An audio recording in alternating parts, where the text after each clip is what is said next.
Assalamualaikum warahmatullahi wabarakatuh. Perkenalkan, saya Salsa Seftika sebagai moderator. Sebelumnya saya akan memperkenalkan kelompok kami. Yang pertama ada Mas Yuda sebagai pemateri pertama, Mas Iqbal pemateri kedua, Mas Septian pemateri ketiga, Mas Muhammad Balia dan Mas Majib sebagai editor dari kelompok 8 yang akan membahas hasil diskusi kami mengenai sejarah hukum internasional pasca Perang Dunia Kedua dengan hal yang terkait adalah sumber hukum, subjek hukum, dan lembaga hukum.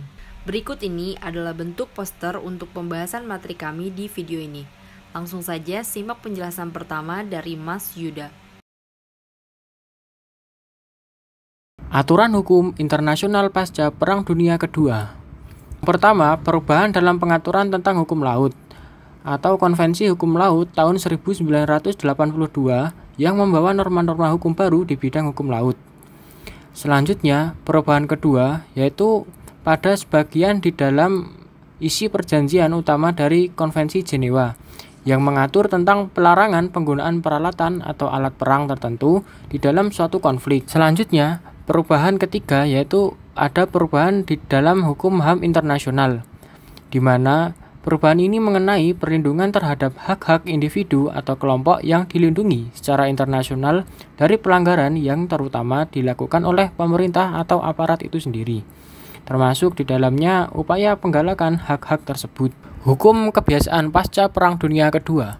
Hukum kebiasaan internasional adalah suatu kebiasaan internasional yang merupakan kebiasaan umum dan dapat diterima sebagai hukum oleh berbagai negara.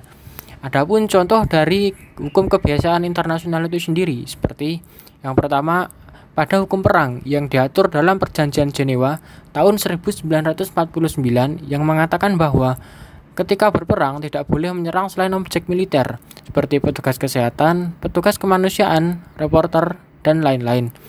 Selanjutnya contoh kedua yaitu ada pengangkatan bendera putih yang dikenal sebagai suatu cara untuk menunjukkan perdamaian atau ketidakikutsertaan seseorang pada suatu peperangan.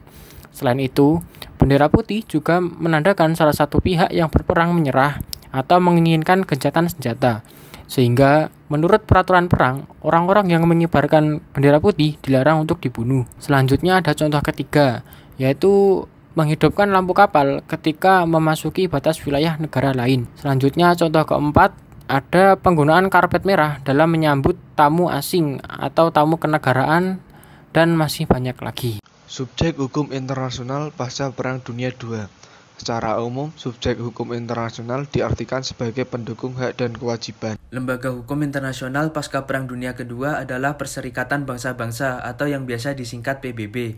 Belajar dari pengalaman sebelumnya, maka setelah berakhirnya Perang Dunia Kedua pada tahun 1945, dibentuklah Perserikatan Bangsa-Bangsa, The United Nations, yang secara resmi berdiri pada tanggal 24 Oktober 1945, yang maksud dan tujuannya tidak jauh berbeda dengan Liga Bangsa-Bangsa. Itu dia pembahasan materi sejarah hukum internasional pasca Perang Dunia II dari kelompok kami. Semoga bermanfaat untuk kita semua. Kurang lebihnya mohon dimaafkan. Wassalamualaikum warahmatullahi wabarakatuh.